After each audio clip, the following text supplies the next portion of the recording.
তোমালোকে যদি আইওচিএল ভিকেনাৰেল বা অইল ইণ্ডিয়া লিমিটেড দুলীয়াজানৰ জিএনএম নাৰ্ছিং কোৰ্চত এডমিশ্যন ল'ব বিচাৰিছে 2025 চনত তেতিয়াহ'লে এই ভিডিঅ'টো সম্পূৰ্ণ চোৱা।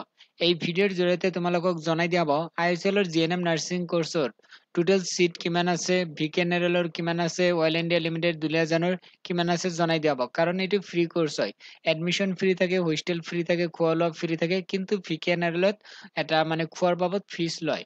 এতিয়া মই সম্পূৰ্ণ ডিটেইলছ জনাম। প্ৰথমতে মই আইওচিএলৰ ডিটেইলছ জনাম। ভিডিঅ'টো সম্পূৰ্ণ চোৱা, তেতিয়া তোমালোকে সম্পূৰ্ণ ডিটেইলছ বুজি পাবা, তাৰ পিছত কমেন্ট কৰিবা। এতিয়া চোৱা, আইওচিএলৰ যিটো জিএনএম কোৰ্চ হয় 3 বছৰীয়া কোৰ্চ হয়, ৰেগুলাৰ ফুল টাইম কোৰ্চ হয়। আইওচিএলৰ কিমান সিট আছে?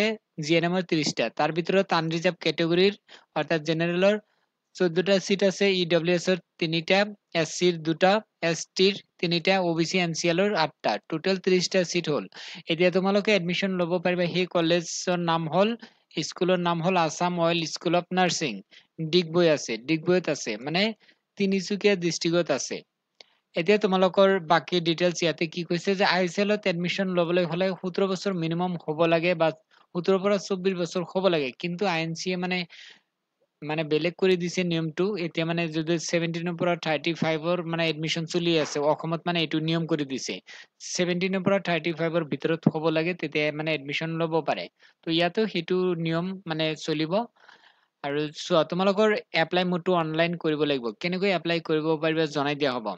আৰু চোৱা, তোমালোকে যেতিয়া আইওচিএলত এডমিশ্যন পাবা, এডমিশ্যন ফ্ৰী পাবা, হোষ্টেল ফ্ৰী পাবা, খোৱা লোৱা ফ্ৰী পাবা, মাহিলী কোনো ধৰণৰ খৰচ দিব নালাগে। যেতিয়া এডমিশ্যন পাবা তাৰ পিছত প্ৰথম বছৰত প্ৰত্যেক মাহত 2500 কৈ তোমালোকে পাবা। এইটো ষ্টাইপেণ্ড দিব, আইওচিএলৰ ফালৰ পৰা দিব। এডমিশ্যন পোৱাৰ পিছত মাহিলী তোমালোকে খৰচ নালাগে, তুমি উল্টাকৈ আৰু পাবা। ফাৰ্ষ্ট ইয়াৰ প্ৰত্যেক মাহত 2500 কৈ পাই থাকিবা, মানে 12 মাহ এনেকৈ পাই থাকিবা। তাৰপিছত ছেকেণ্ড ইয়াৰ যেতিয়া উঠিবা, তেতিয়া আকৌ কি হ'ব, 2700 কৈ প্ৰত্যেক মাহত তেনেকৈ পাই থাকিবা। তাৰপিছত থাৰ্ড ইয়াৰ যাবা, তেতিয়া 2900 কৈ প্ৰত্যেক মাহত পাই থাকিবা, 12 মাহত এনেকৈ পাই থাকিবা।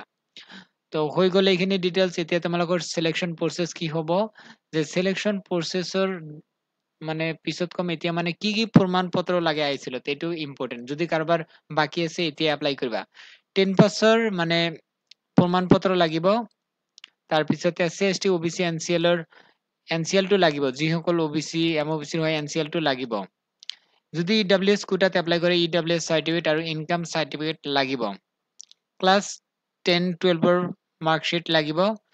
যদি চিজিপি আছে, ওজিপি আছে, তেতিয়াহ'লে লেটাৰ গ্ৰেড টু পাৰ্চেন্টেজৰ যিটো চাৰ্টিফিকেট আছে, এইটোৰ নাম হ'ল কনভাৰ্সন চাৰ্টিফিকেটটো ওলাব লাগিব। যিসকলৰ চিজিপিএ বা ওজিপি আছে সেইসকলৰ কি চাৰ্টিফিকেট লাগিব, কনভাৰ্সন চাৰ্টিফিকেট লাগিব। তাৰপিছত ইনকাম চাৰ্টিফিকেটটো লাগিব 2025-26 বৰ্ষৰ।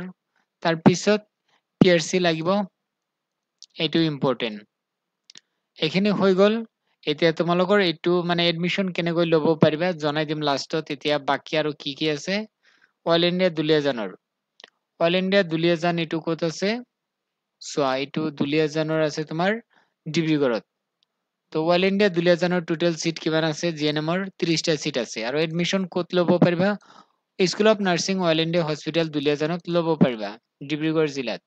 টোটেল 30টা সিট জনাই দিলো। এতিয়া তোমালোকৰ মানে সিলেকশ্যন বা যিটো প্ৰমাণ পত্ৰ লাগে এইখিনি জানি লোৱা, তাৰপিছত মই সিলেকশ্যন বা এডমিশ্যন লোৱাৰ প্ৰচেছ জনাম।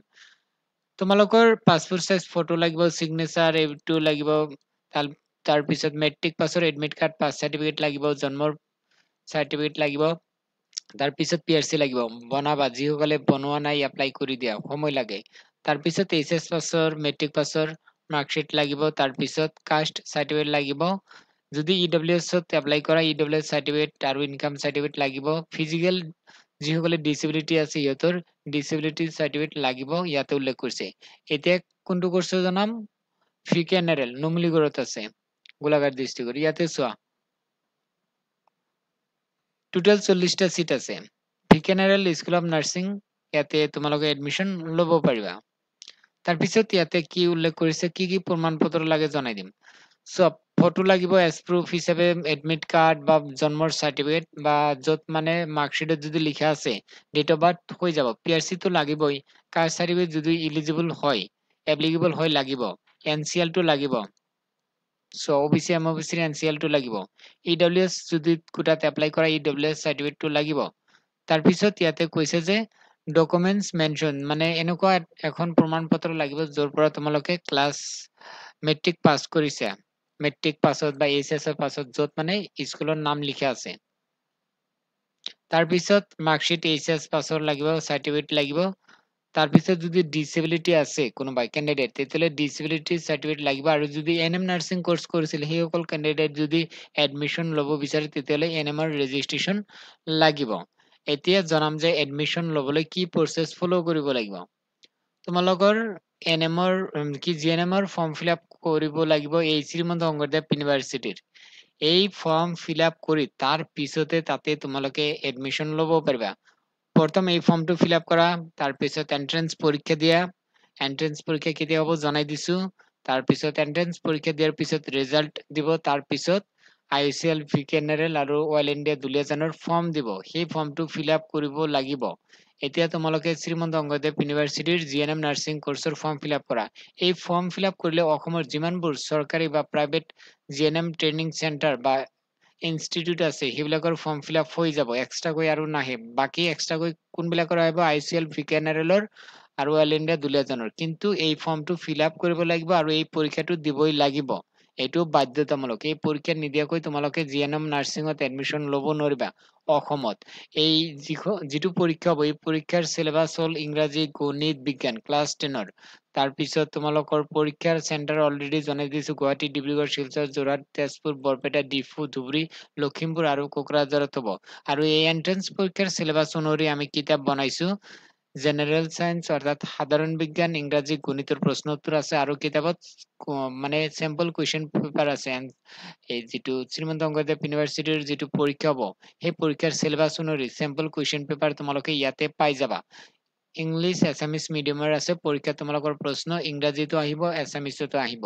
তোমালোকৰ এইটো প্ৰথম ফলো কৰিব লাগিব। তাৰপিছত তোমালোকৰ বাকি যিবিলাক প্ৰচেছ আছে মই ভিডিঅ'ৰ জৰিয়তে জনাই দিম। তোমালোকে প্ৰথম এইটো কমপ্লিট কৰা, ফৰ্ম ফিলআপ কৰা, এন্ট্ৰেন্স পৰীক্ষা দিয়া। আৰু যিসকলে কিতাপখন ল'ব বিচাৰিছে হোৱাটছআপত যোগাযোগ কৰিবা। হোৱাটছআপত পাই যাবা কিতাপখন, পিডিএফত পাবা। এইটো ঘৰত নাযায় কাৰণ এইটো ই বুক হয়, মানে পেমেন্ট কৰিলে হোৱাটছআপত দিয়া হয়। তাৰপিছত গ্ৰুপত এড কৰা হয়, তাতে অনলাইন মক টেষ্টৰ সুবিধা দিয়া হয়। ইতিমধ্যে বহুত কিনিছে, বহুত ছাত্ৰ ছাত্ৰী কিনিছে। কাৰণ এতিয়া অসমত ল'ৰা ছোৱালী সকলোৱে মানে ল'ৰাবিলাকে জিএনএম পঢ়িব পাৰে।